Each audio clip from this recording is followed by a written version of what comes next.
Christmas with the Salvation Army at Roy Thomson Hall is fast approaching. This year, we are proud to feature guest soloist, renowned Canadian soprano Miriam Khalil, alongside other fantastic musicians. Join us at the iconic Roy Thomson Hall on December 2nd at 7:30. Tickets are available at salvationist.ca/Christmas or from the Roy Thomson Hall box office. To learn more about the Salvation Army or to donate, please visit salvationarmy.ca. 640 Toronto presents Think Tank. 2 guests, Toronto's top stories. Now, let's meet the guests. Let's do just that on a Monday morning. Think Tank, we run it all the way up till 8 o'clock. And let's start with the familiar name on our Monday panel. He was, of course, the special assistant to Jean Chretien, currently CEO of Daisy Group Crisis Communications firm. I almost called him several times last week.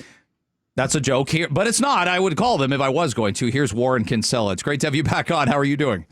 Thanks, my friend. And we've got Mohamed El Rashidy joining us, a human rights lawyer in studio. I could make the same joke, and I may need you someday. We just don't know where any of this goes, but thank you for making your way in. Thank you for having me. It's great to have you. All right, let's start here.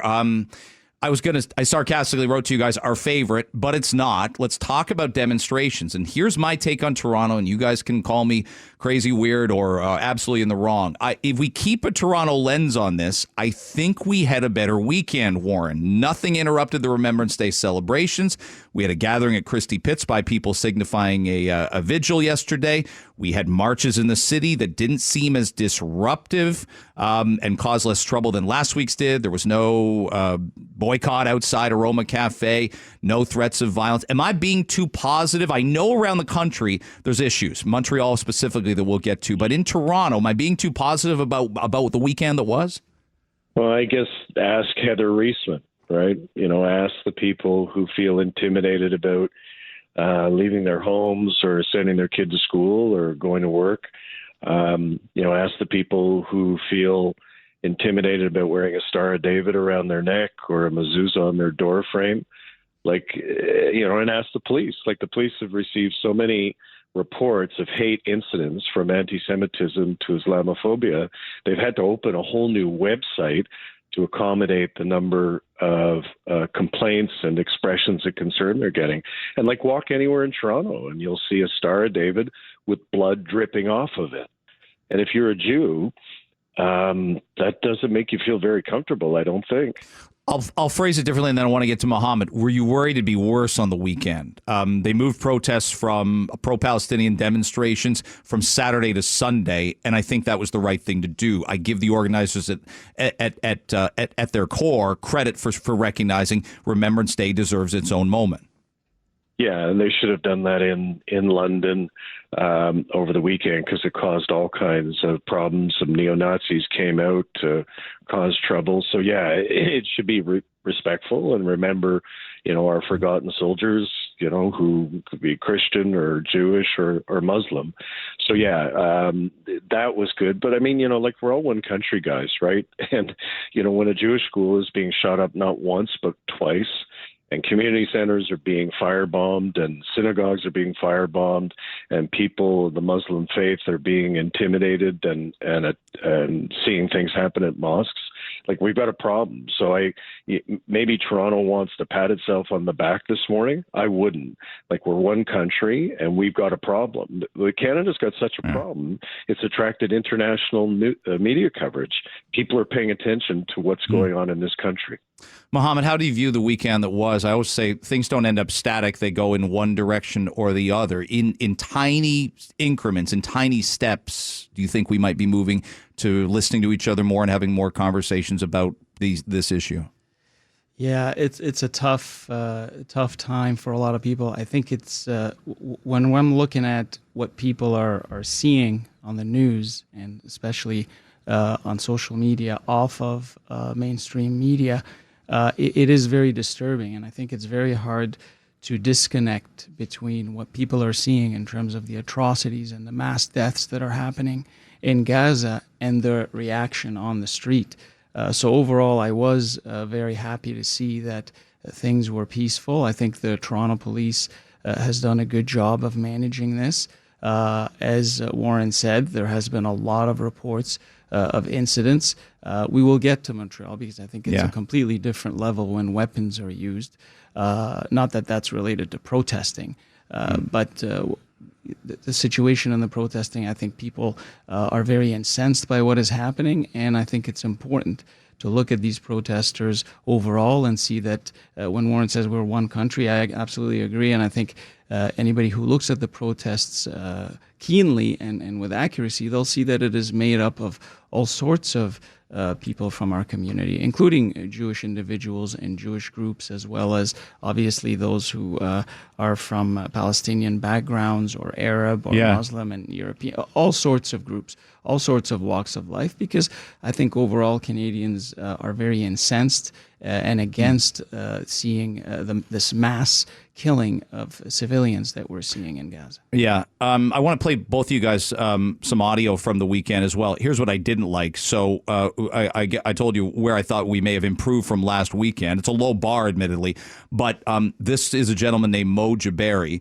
And he spoke about this into a megaphone this past weekend, and I do wonder if it completely defines what hate speech is. This was in Toronto. Here's what he said. If you're asking for the hostages, if you want your hostages back, you will have your hostages back. Only if you return all our political prisoners. Only the 11,000 political prisoners. Now, come on. That's Mo Jabari. He's from a group called Toronto for Palestine. And Warren, this guy doesn't look terribly connected to Hamas. I'm not sure he's connected to get me a nice table at a restaurant at 11 o'clock or at 8 o'clock on a Friday night. I think that defines what hate speech is right there to me. What was your thought listening to that audio? Yeah, he's with a group called Toronto for Palestine, which has been involved in organizing some of the protests that Mohammed's referred to. And he was on a stage when he said that, when he was negotiating, I guess, in public on behalf of Hamas, he was on stage with Matthew Green, a member of parliament. So, again, you got to put yourself in the shoes of people who are witnessing these things. And when they hear words like that, when they see a member of parliament on stage with a man like that, if you're Jewish, you're not feeling very comforted by that. And you're probably feeling intimidated by it. So, for sure, I think this past weekend was somewhat better than previous weekends, but we should not be patting ourselves on the back. We're not out of the woods yet. No, right? The no. battle has been joined in Gaza City. Hamas has not given up, and its charter makes very clear, whether it's the new one or the 1988 one, their objective is to kill every Jew and to control every inch of Palestine. That's what Article 6 says, and it's really important that people are respectful of each other, and respect each other's democratic rights to protest. Yeah. Not engage in extreme speech like Mo Jabari did this week in Toronto. Mohammed, when you hear that audio, what's it make you think? All right, so a few things, and I want to, I respect Warren's taken certain positions, and I want to take him up on some of what he's saying here, and what I've heard him say also on your show last weekend, and I appreciate you having a voice to sort of balance things out today. I think it's commendable for you guys here to do this, because I think it's very rare at this point when things are heated to see the media do its best and do justice to their audience by having the different perspectives. So first of all, just really quick on the Hamas charter point. Article 16, Warren, states that the conflict is with the Zionist project. Article 6. I understand. No. There's nothing in the Hamas charter about killing Jews. It's a conflict with the Zionist project, not Jews or their religion. Hamas is very clear on that. Hamas, and we're not here to have a discussion about Hamas. I think the actions and all of that, we can get into at a different time, but it is not an organization that attacks Jews worldwide. It's an organization that's related to fighting for Palestinian land. Obviously, anytime you kill a civilian, anytime, and I say this, and I expect this to be said by everybody who has any kind of human decency, the killing of innocent civilians, a single soul should never be harmed or killed. And I think that's a very important position that all of us should rally around. And that's why we should be very disturbed by what is happening. I want to get to that gentleman that we heard speaking at the rally. Yeah.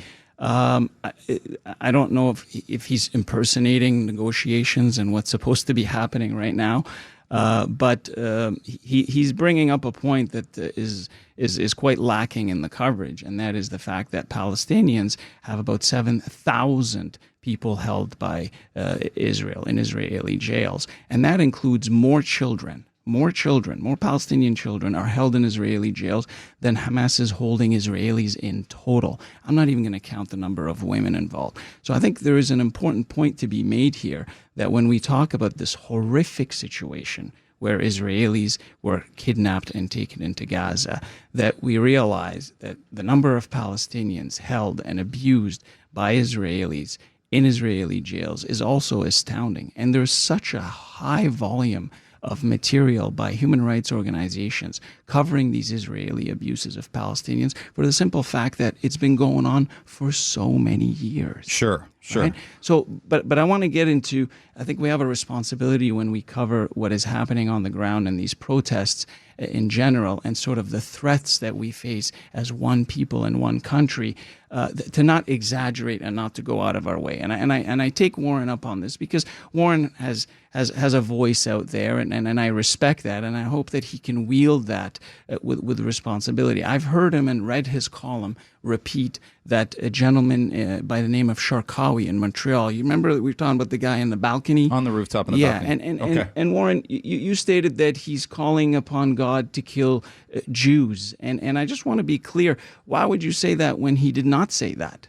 Right? He did not say kill Jews. And I think it's very alarming when I'm seeing this effort to scare people. I don't want my Jewish brothers and sisters to be scared on top of the situation that they're feeling. Why would we add fuel to the fire by saying things that are absolutely not true? Mr. Sharkawi, and I don't know him personally, but I did listen to what he said, and I am fluent in Arabic, and I did read the CBC coverage on it because they had a quote on it, and both were accurate. The CBC covered it accurately in the translation, and my Arabic also was viewed it as accurately. And he says he was referring to, he denounced Zionist aggressors, and he called on God to, I quote, kill the enemies of the people of Gaza. And that's just not the same thing as saying kill Jews. I don't see Jews as the enemies of Gaza. And actually, if we were to take the Israeli government at its word that it's not attacking Gaza, it's attacking Hamas, then this statement shouldn't even, I don't even see how this could rise to a level of... You're surprised it got the coverage it got? Because it is open-ended. Greg. Well, can I jump in here? Yeah. I definitely want Warren... You've gone on long enough. Warren, Okay, I definitely want you to explain why you would say somebody said kill all Jews when he didn't. Would you permit somebody to come on air and defend the Hamas charter? Defend the Hamas charter? I'm quoting it, Warren. Let somebody come I'm on air quoting it. It's Article 16. And defend a man who stood up and said he wanted to see the extermination of Zionists, and everybody knows what he's referring to. Warren, so are you taking back your statement? Warren, are you taking back what you wrote in your piece? Because he did not say... We got to go one at a time. But you went for a bit, Mohammed. Can I let Warren jump in? I appreciate that, but I think... 3 questions, and he hasn't been able to answer any yet. But accuracy is important, particularly when it's driven towards scaring people and making things up. I think people have a right to be scared about a few things right now. I'm not going to sit here, nor should you. So, Warren, are you taking back what you said? Are you correcting yourself? Okay, you asked him I'll one let him question. speak. Just go let him ahead. Go ahead, Warren. I look forward to you retracting Thanks that. so much. Thank you. I'm not retracting anything. He said we want Allah to exterminate the Zionists. Who the hell do you think he's referring to? The rest of us got it. You're coming on here and trying to whitewash extremist speech. Section 319 of the Criminal Code, which I believe you know something about, where you're identifying hatred, promoting hatred against an identifiable group. You're defending the Hamas Charter. The Hamas Charter talks about wiping out the Jews, wiping out Zionists, wiping out Israel, every inch, quote unquote, of Israel. So let me jump in the middle here, Warren, and let me ask Mohammed. We've designated Hamas as a terrorist organization. The United States has, Canada has, the European Union has. We got no issue with that designation, do we? Well, I think That's kind of my concern, and I mean, you said you want to keep it local. I am more than happy to talk about the Gaza. I want to get to Montreal too. Right, but I'm more than happy to talk about the Gaza situation in general and talk about the fact that Israel has killed more children in the first 3 weeks of the bombing than all of the world's armies and terror. Hold on, Robert. Hold on. Israel has killed more children in the first 3 weeks of the bombing on Gaza than all of the world's armies and terrorist groups combined in any given year since 2019. Wrap your head around that for a second. But let's talk about the Hamas charter. The Hamas, No. I'm asking if we've got the right concept here that they're a terrorist organization, right? So, as per the United States, the European Union, right, and where we are here in Canada, right? And I think that's a yes or no question. Absolutely, and there's absolutely. But I think what I'm trying to focus on here is to strike fear in the hearts of my Jewish brothers and sisters in Canada and Toronto by making it seem like this group all the way in Gaza, which has never attacked Jews outside of the territory of Israel, That's fair. And they certainly could have. There are lots of groups that do these things. Hamas isn't one of them. So why would we make it seem that way? Why would I scare people unnecessarily, right? And we'll get to Montreal. Greg, you've got a responsibility. The Warren, nation's got a responsibility to tell the truth. Did he just say that Hamas did not attack Jews outside of Gaza? Outside of Israel, outside of the territories that are in dispute, the occupied territories of the West Bank, Jerusalem, and Gaza. That's a fact. Tell me a time when that happened. And this is an important distinction. I think I got to make clear that this is a terrorist organization. No one defends the actions on October 7th. Everyone condemns the actions on October 7th. Now, if we say that there have been questions about, and I knew this would happen about October 10th or 11th, and it's fair to give fair criticism of Israel for saying, I wouldn't do this, I wouldn't do that. The UN has their opinion. The World Health Organization has their opinion. Other countries have their opinion. You guys could both agree our Canadian federal politicians can't get on the same page about what should happen. Bill Blair says one thing. Melanie Joly says another. Prime Minister Trudeau's all over the place. So there's bound to be disagreement about the response and the proportionality from Israel after October 7th. I think I understand what you're saying, Warren, but we're getting hung up on words here. And I do know words matter, but we're getting hung up on them. And I want to move this conversation forward to ask where we're at in Toronto. Are we all good with that? Yeah. Can we do that for the next 6 minutes? Go right ahead. So let's talk about Montreal. And I want to know if we're seeing things in Montreal, Warren, from your perspective that are just more in a vacuum than the rest of Canada. We're seeing protests. We're clearly seeing people that are tense and that are scared. But is there something uniquely concerning about Montreal and racial tension? There's a diminishing English-speaking and Jewish population that's been decreasing over the last decade. Does this factor in? No, Montreal obviously has got a problem. It's had more incidents, more serious incidents, shooting up schools and firebombing synagogues and so on. But, there have been attacks on Jewish businesses in Vancouver. There have been attacks on Jews in Calgary. There's been explosive materials found outside an Ottawa hospital on the weekend. It's happening everywhere. And then the quote of the jerk, that you played just a few minutes ago. So no region can claim, that it's winning the war against hate. Every part of this country has got a problem, and proportionately, and Islamophobia is part of it. There have been attacks on mosques. There's been attacks on Muslims, but far more of it is anti-Semitic in nature, and you can check that out with any police agency. So, it is a big problem, and it's a big problem, for example, when somebody comes on air and defends the Hamas Charter. I think that's legitimizing terrorism, and that's something that we should not be doing. Warren, I did not defend the Hamas Charter. I simply quoted it, and I quoted you misleading everyone by saying that a person called for the killing of Jews when he never did. And that's disturbing when people are already scared. These are people who carry generational trauma, and you're adding to it. Why would we do that? We should be comforting them. We should be offering as much safety as possible. He said, God exterminate the Zionists. Who was he referring to? That is actually what not. That is actually. Guys, we're gonna get you're not going to agree on this in the next 4 minutes. But Robert, we're not going to agree on it. I'm happy to get to the point, but he never said kill Jews, and let me What would you like to move on to, Robert? I'm more than happy to move on. It's Greg. Greg actually is me. I'm sorry. That's Greg. okay. That's okay.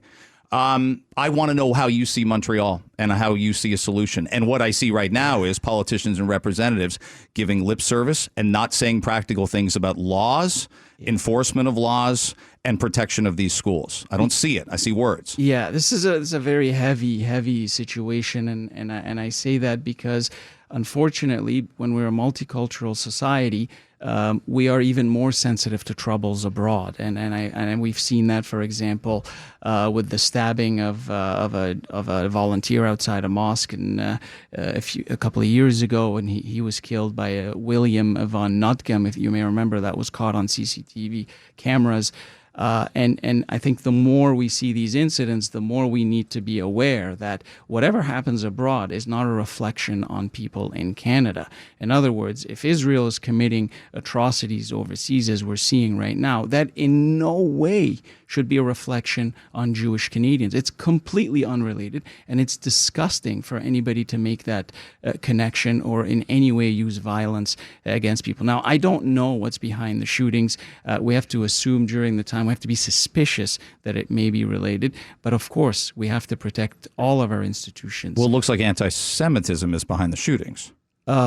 Obviously, the timing makes it suspicious that way. Unfortunately, I deal with evidence. I can't make that conclusion. I can be suspicious, but I can't make that conclusion right away. Right. I think it's a very disturbing act, and the timing of it seems that way. But until you catch the perpetrators and you get more information, you can't make that evidence. You can't make that conclusion. Let me get this straight. So firebombing a synagogue and shooting up schools 3 times is not anti-Semitic in its nature. Of course it's an attack on the Jewish community. I'm talking about it being related to the conflict. I'm not.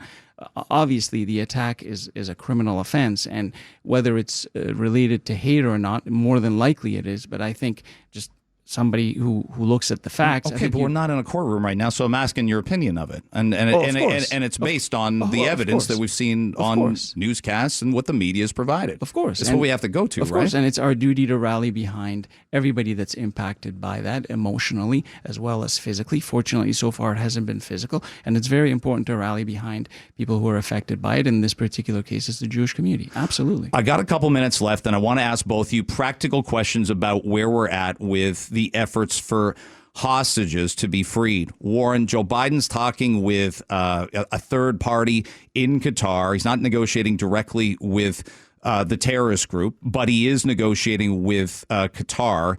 Is there hope that these talks intensifying lead to the potential lowering of the temperatures and the potential, not the end of the conflict, but in essence getting people back that have been missing for 37 days now? Yeah, no, for sure. And Netanyahu and others have been clear that one of their key objectives has been the release of the hostages, more than 200 of them. And so there are reports, who knows if they're true, that the Qataris are participating in an effort to see the release of some Palestinian women and teenagers in prison in Israel. So, that's promising if it happens, but I guess we'll have to wait and see if it happens. What do you see happening, Mohamed? Yeah, I don't think there's an easy way out of this. I think this is going to continue, and I think Qatar is a country that is well placed at this time because it has the largest U.S. military base in the region, so it does show its connections to the U.S., who has sided 100% with Israel in this conflict. At the same time, it was used by Netanyahu in particular to give money to Hamas. To try and counter the PLO and Yasser Arafat's group when they were trying to divide the Palestinians. So, but let me note as well. Can I note that the United States is the largest provider of aid to Palestinian refugees, like by millions of dollars compared to the Arab states that surround Palestine. So you said they're 100% on the side of Israel. If anything, they're pushing Israel. They pushed Israel into this humanitarian pause. They love to push them into an environment where there are fewer casualties and losses of life. Yeah, Greg, I don't. Every single weapon that's used right now to kill what we're seeing over 11,000 Palestinians is an American weapon, and it's provided by the U.S. So I'm not sure if providing weapons to kill people en masse while at the same time passing off a bag of weed.